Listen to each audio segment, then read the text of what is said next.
This story is extremely tragic. This is an actor. His name is Gaspard Ulliel. I had to look up how to pronounce it. He looks he looks like a couple of actors when I first saw him. I thought that was because I thought it was somebody else.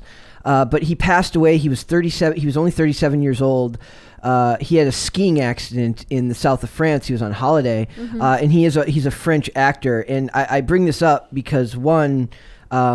Anytime a story like this happens where we're so used to these things happening now in regards to medical stuff. We're seeing a lot of that with athletes related to, Rona and everything like that, or heart conditions for whatever reason that may be. No specific reasons. But in general, we're seeing it. I'm actually surprised a lot of time when I look at TMZ, when I troll TMZ, and I see how many people on a regular basis, like a lot of times at the end of the year when they have the irrelevant award shows that we've already deemed irrelevant here, they do the tribute to all the actors or people in the industry that have passed.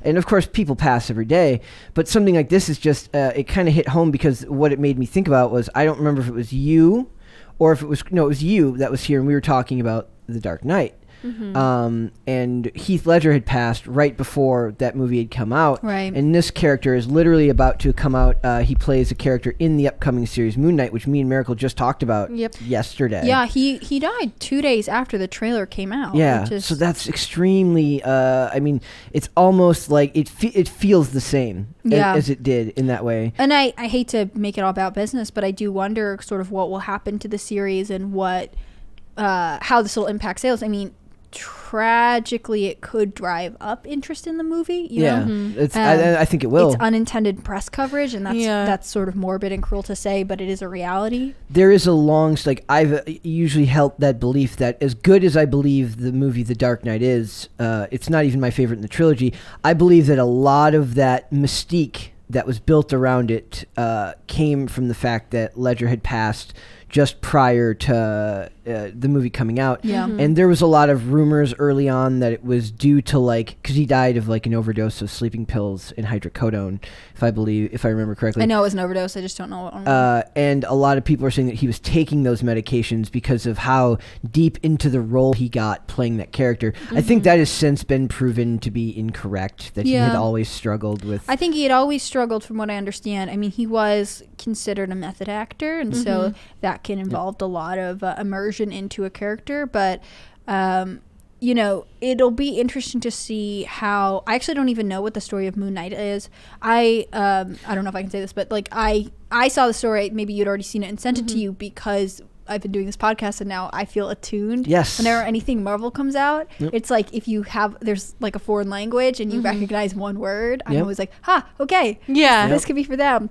This actor Ulliel was also the face of a well-known fragrance for Chanel. Chanel, and he played Yves Saint Laurent in the movie. Yeah, which I've actually always wanted to see. Which I finally started pronouncing correctly. Really? Yes, I had a girlfriend that would always, because she's into that world. I'm not into that world. I'm like, you can't make fun of me for not knowing how to pronounce that. Well, and some of the YV starting French names get mispronounced in American English. So I know someone whose daughter's middle name is Yvette, Yvette, but it's. They for a while they were pronouncing Yvette because there's such a thick Southern accent. It's like Siobhan. Yeah, I mean these things happen. Pronouncing Siobhan makes no sense. Well, and Boston has a whole sports team based off of mispronunciation. So it's for it. Or have you ever seen that meme? It says imagine learning English and seeing the word yacht, and not just giving up. I can't imagine. You're just the hell with this. I don't care. But so for this actor, he's still so young. He collided with another skier. I'm not sure what. Yes. If that skier has presumably also been injured. It says so. This article is from Lad Bible, and it says French actor Gaspard Ulliel has died in a tragic skiing accident at just 37 years old. The Hannibal Rising, an upcoming Marvel star, was holidaying in France's southeast, and reportedly died following a collision with another skier. France Blue says the two skiers slammed into each other at the intersection of two runs at a ski resort. So I don't go skiing. I was a hockey player. We couldn't afford to do both in my house. I'm assuming that means that it goes different directions and they just Yeah, is that I did just grow up bad skiing. timing? Actually, it's just where I'm from in New England. It's pretty ubiquitous. Yeah, some trails will sort of you'll take a ski lift up, and it'll be like a Y at the top, and you can go this way or you can go to the other. But sometimes they'll reconvene at the bottom. Yep. And especially if you're going off one that's maybe like a higher, more difficulty level, you might have more speed. And unfortunately, tragic. There was a man just charged with manslaughter, I believe, in France because he collided with a 4-year-old girl who was taking ski lessons, and she died. So why it was a complete accident. I mean, he's charged with manslaughter. But skiing is a dangerous sport. It's not that it's impossible to do. There are a lot of things that are dangerous. Yeah. But no, I can't really imagine what this situation was like for either party involved. And it's actually that's kind of crazy that they charge him with manslaughter in that case. That's. I was thinking about covering it for the site, but So this was recent. Yeah, okay. 2 days ago. So skiing is very dangerous. Skiing is dangerous. My brother has skied his whole life. That's the actor.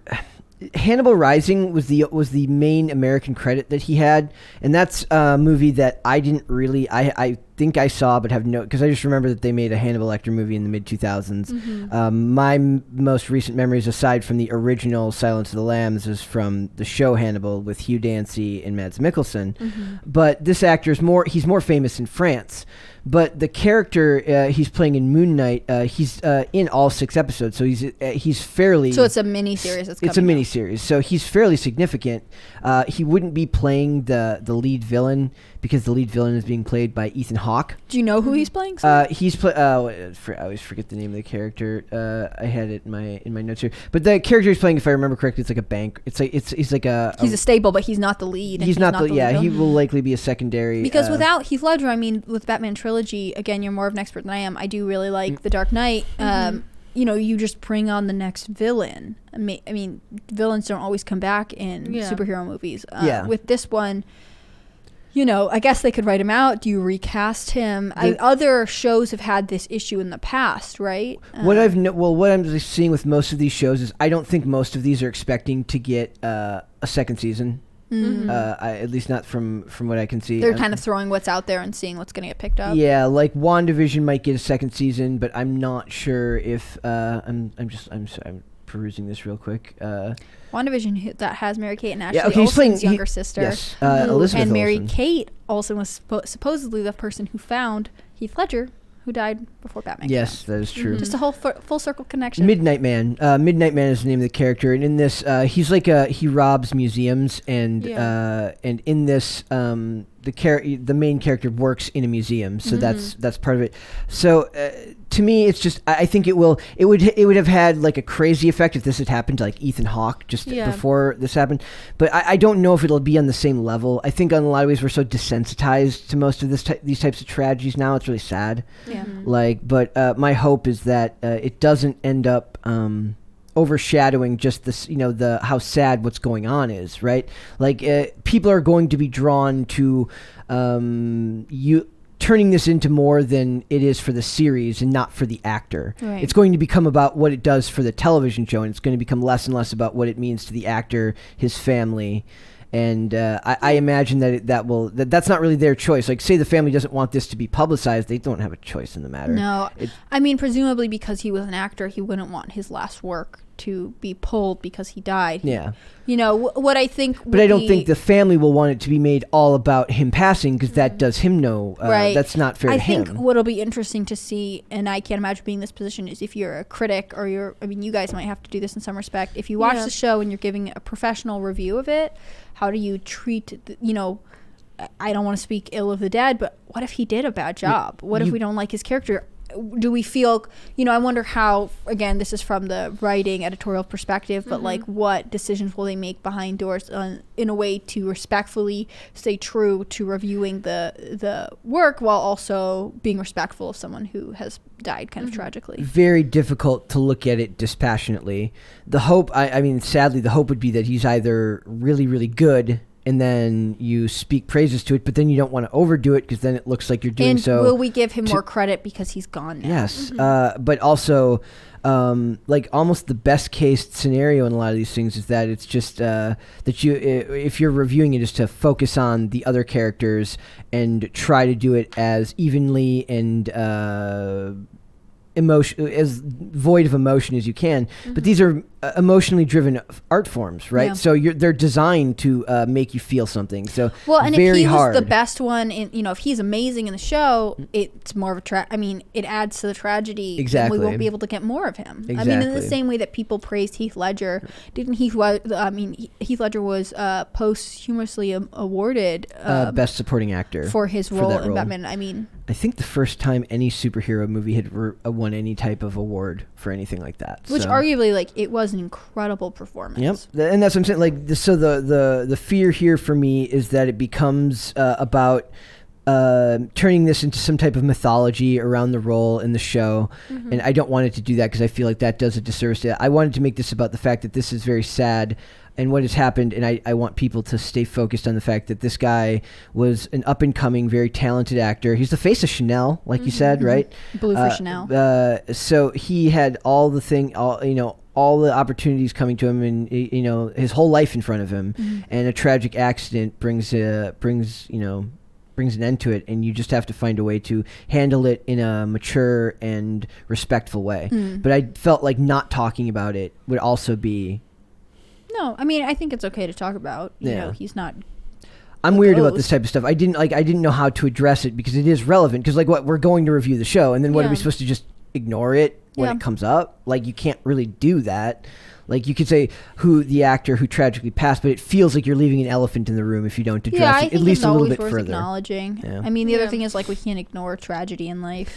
Do you think this will affect how you see him in the show? No, not really. You think you'll be able to look at it the same way? Okay, excellent.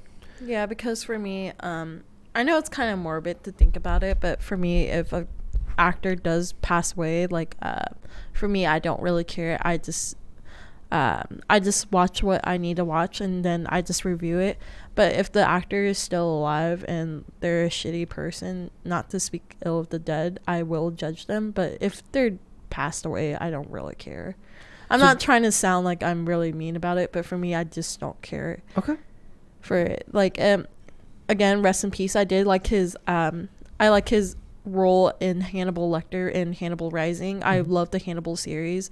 Any rendition Hannibal, I love it. So I'm kind of sad that he did pass away. I didn't recognize the name until you told me. Yeah. It was most relevant because it's something that we're following right now. In regards to the show. So. But I don't know. I hope that Disney Plus can do something in the end credits saying rest in peace. I'm sure they will. That I'm absolutely. If they don't, I'm about to not watch the show. No, I'm nope. No way they don't at least address it in some way, shape, or form. Thanks for watching this clip, guys. If you want to see full episodes or follow us on social media, links are in the description below. Bye. Bye.